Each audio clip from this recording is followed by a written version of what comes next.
Feast of Tabernacles, Chapter 10, George H. Warnock. Tabernacles, the Feast of Ingathering. And the Feast of Ingathering, which is in the end of the year, when thou hast gathered in thy labors out of the field. Exodus 23:16. If the Passover was wonderful, it certainly was, how much more wonderful shall we expect Pentecost to be in its fullness? If Pentecost is wonderful, how much more shall we expect Tabernacle to exceed it in glory? In the Passover, we have but the sheaf of first fruits by will of harvest, and not the harvest itself. But Pentecost was a harvest, and what a tremendous harvest there was. And so now the Feast of Ingathering must far surpass Pentecost, even as Pentecost surpassed the harvest, the sheaf of first fruits. A great eclipse. The cross and Pentecost. This was about the dawning of the great day of the church. That day has already extended some 1900 years no more, and the sun rises higher and higher and higher in the heavens of God's internal purpose. We're not inferring that the glory of the sun continued to grew more brilliant than it rose in the sky.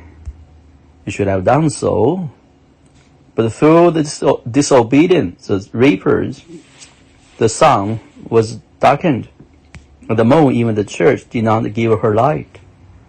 The history of the church is a history of darkness, the sorrow, and bitterness. What happened?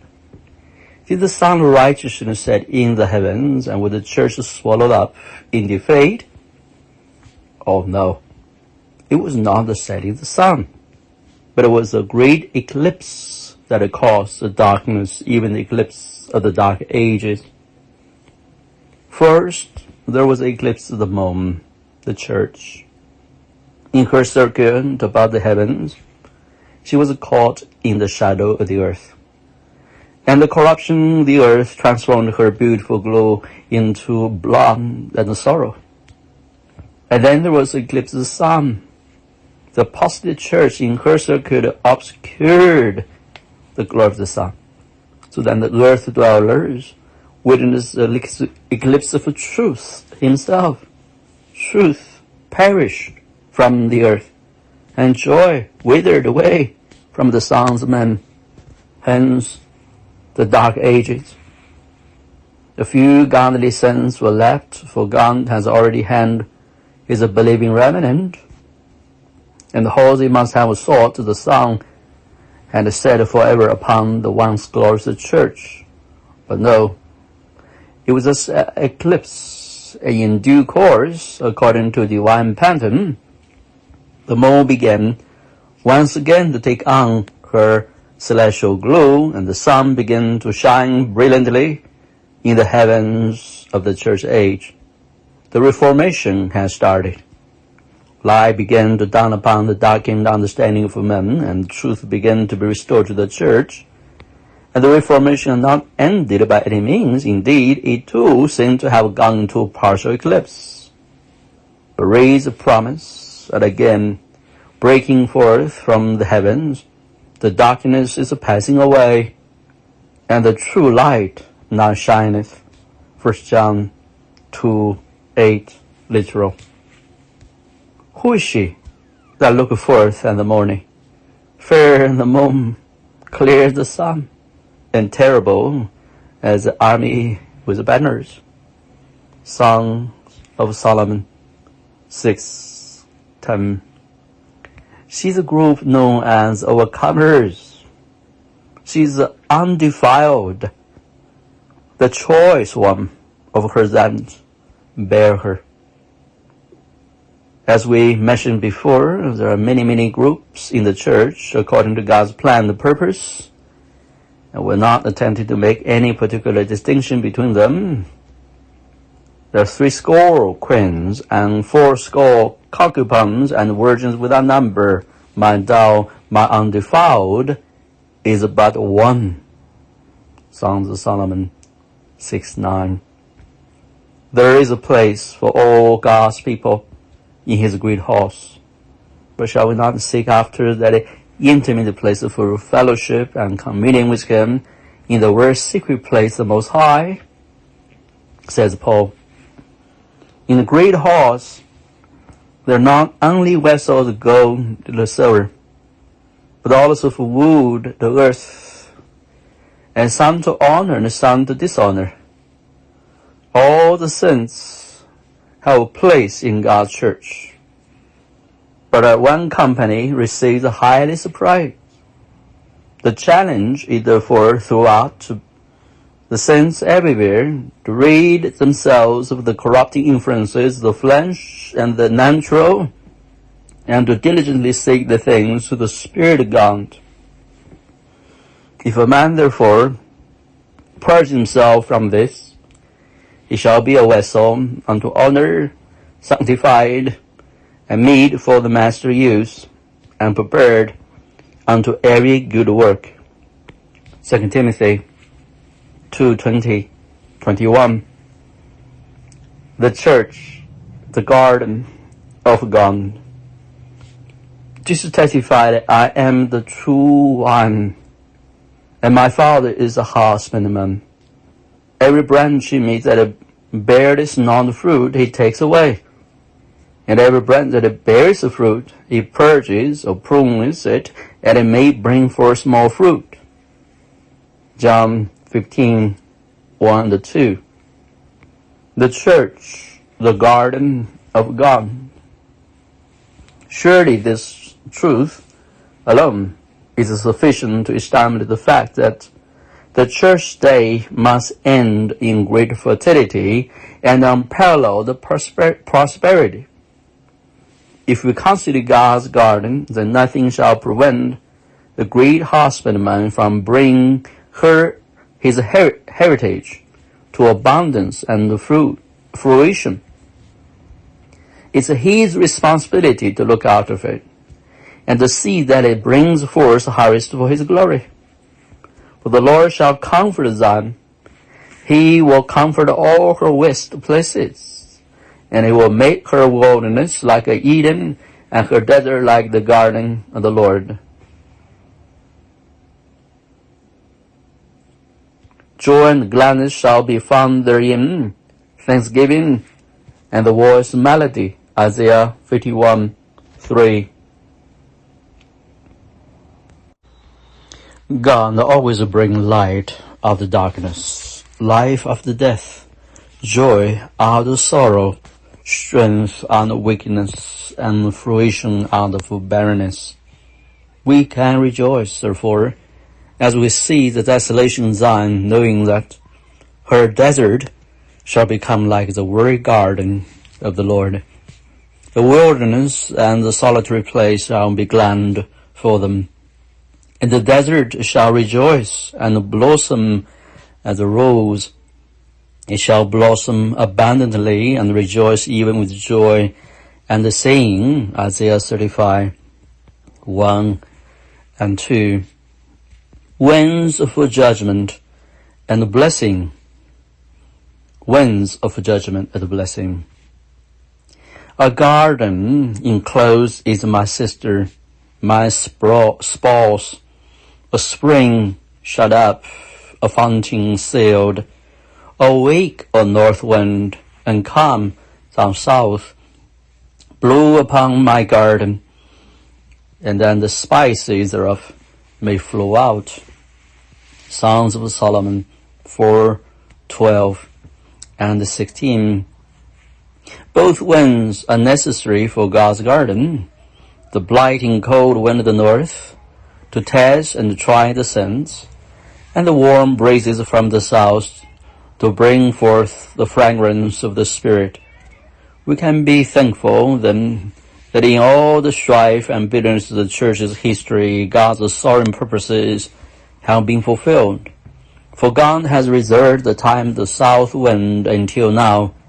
For lo, the winter is past, the rain is over and gone, the flowers appear on the earth. Songs of Solomon 2:11-12. the land rain. We're looking forward with anticipation for the coming of the promised land rain. The saints of God are thirsting for these living streams from heaven. But how little do we realize that God is more anxious for the land rain than we are. And why? Because He is a gardener, and He is waiting for the feast of ingathering, when He might gather in the precious produce. Behold, the husbandman waits for the precious fruit of the earth, and has a long patience for it, until he receive the early and the land rain. James 5:7. God is waiting for the hour when He shall bestow His land rain just as anxiously and even more patiently than we are. James said, "Be patient, therefore, brethren, unto the coming of the Lord." For in a very real sense, the coming of the land rain is the coming of the Lord into the midst of the people. That is exactly what the prophet Hosea declared. Then shall we know, if we follow on to know the Lord. His going forth is prepared as the morning. And He shall come unto us as the rain, as the latter and the former rain unto the earth. Hosea 6:3. The time is at hand when we may with all confidence expect the land rain. For this is the last day, and God's triumphant church must be a glorious church. However, it is not only the land rain for which we are looking, but the latter and the former rain. What does this mean? Joel's prophecy. Let us refer to Joel's prophecy concerning the former and the latter rain. This refers to the seed rain and the harvest rain. God promised that His people should have both in due season, and they walked in His ways. The first rain and the latter rain, that is thou madest gather in thine corn and thy wine and thine oil. Deuteronomy 11:14. This is what James was referring to, and it is that which Joel prophesied about. Be glad then, ye children of Zion, and rejoice in the Lord your God, for He has given you the former rain moderately, and it will cause to come down for you the rain, the former rain and the latter rain in the first month. And the floor shall be full of wheat, and the vats shall overflow with wine and the oil. Joel 2:23-24. Of course, this passage did have a partial fulfillment in Pentecost, inasmuch as Peter declared this is that which was spoken by the prophet Joel, and we have already pointed out that the Pentecost is a harvest of first fruits. The fullness harvest, however, is the feast of ingathering in the 7th month, when the wine and the oil were gathered in. You see, Israel observed 2 different calendars. They had the sacred year, which began with the Passover in April, commemorating their departure from the land of Egypt and their beginning as a redeemed nation. But they also had what has been termed a civil year, or an agriculture year, which began in October. This is then as the first month of the civil year, but at the same time, it was the 7th month of the sacred year, the month of the Feast of Tabernacles. What Joel prophesied them was this: Be glad then, ye children, and rejoice in the Lord your God, for He has given you the former rain moderately. Dispensationally, this was a Pentecost, when God first poured out the Spirit in copious showers of the former rain. Peter therefore could testify, this is that, but it was only part of what Joel had prophesied, for he continued, and it will cause to come down for you the rain, the former rain, and the latter rain in the first month. The period from October to April was a rainy season, then followed the long summer months when no rains were to be expected. The October early November rain were called the former or the seed rains, the rains which prepared the ground for the seed Then the rainy season ended with the Lenten rains of April, or the harvest rains, that which cause the grain to ripen, preparatory for the harvest. Joel's prophecies, therefore, speak the Pentecost, but it goes on to embrace the fullness of Pentecost, even the Feast of Tabernacles. God did give the former rain moderately in the Pentecostal age, extending from the early church until now. But here's something very unusual. Right here in the first month of the agricultural year, the 7th month, the sacred year, God promised to do something more unusual, for he would give not only the former rain, which belonged to that month, but he will give the former rain and the Lenten rain combined. Can we not see from this what God has promised his people in this great hour?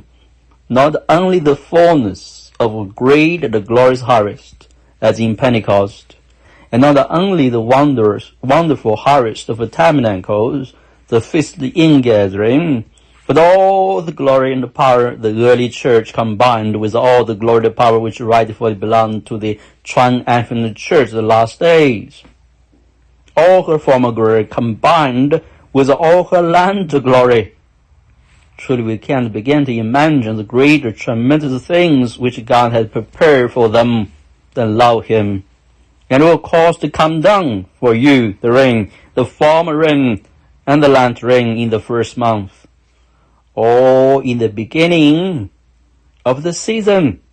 It's the promise not only of the early and Lenten rain, the hour of the Feast Tabernacles, the first month of the civil year, but the 7th of the sacred year, but it's also a promise of the great day of the harvest. And the floor shall be full of wheat, and the wine shall overflow with wine and the oil. Joel 2:24. The normal procedure is the early and the Lenten rain, then the harvest, which culminates, and Pentecost, and the long summer months of the dry weather, and then the final ingathering at the year's end. And that indeed is the way it has happened dispensationally in the church, a former rain and Pentecost, but only moderately, producing only a moderate harvest, and followed by a great period of drought for century upon century. Now the Lord will do a quick work in the earth. That is the focal hour of church history. Now we shall have not only the great and mighty harvest of the 7th month, the feast ingathering, but the former and the Lenten rain combined. A veritable deluge of rain from the gates of heaven. No wonder the prophets prophesied, the glory of this land whole shall be greater than the former. The fruit of the Spirit. And the floor shall be full of wheat, and the vats shall overflow with wine and oil. All literally new wine and oil. Beautiful symbols of the fruit of the Spirit in the saints, said Paul. Be not drunk with wine wherein is excess, but be filled with the Spirit. Ephesians 5:18. And the oil, as we know, is a symbol of the anointing which ye have received of him abideth in you. 1 John 2:27. This great ingathering is a harvest for which the husbandman has been waiting ever since the foundation of the church. Gifts of the Spirit are really no evidence of spiritual attainment. God bestowed his gifts freely by his grace upon whosoever he will. But with the fruit, it is entirely different. Fruit must grow, and God has never intended that the body of Christ should ever bring forth fruit except through a continual divine growth in the Spirit of God. The ascension gifts that we mentioned are for the purpose of adding growth to God's garden, and that we may grow up into him. Ephesians 4:15. God will not come to us looking for gifts, but for fruits of the Spirit. He gave us his gifts freely by his grace, and all we had to do was to receive them and use them. What God wants now is a fruit, because that is something which He can receive from you. That is something which must grow upon you by your patient and continued walk with God and your appropriation of His Spirit. Until now, the husbandman has come into his garden, pruning, cultivating, watering, without expecting anything in return. But now the harvest time is approaching, and soon he shall visit his garden for one purpose and for one purpose only, seeking for fruit, and trusting that his tender care over the one has produced the genuine fruit of the Spirit. Let us never forget that the fruits of the Spirit, and not the gifts of the Spirit, constitute the real test of a spiritual life. For the lands are given to produce the former. It is the fruit that is the embodiment and expression of Christ's likeness within the heart and the soul. That's why Paul exhorted, follow after love and desire spiritual gifts. 1 Corinthians 14:1. Gifts are absolutely necessary, for they are the means to the end. But love is the end, the consummation, the fruit for which God is wanting. Love is the ultimate, because God is love. It is His purpose to conform the saints even unto the image of His Son, that He might be the firstborn among many brethren. Romans 8:29. Love is the end, but it is the end which knows no beginning or ending, for it is God Himself. And when we become thoroughly united with Him, we are in a realm which is internally progressive. Oh, what a grand and glorious day with the church in the feasting gathering, the day of the fruits of the Spirit. Because we do not have the fruit of the Spirit in any degree of fullness, we can't appreciate its glory. Before the gifts of the Spirit were restored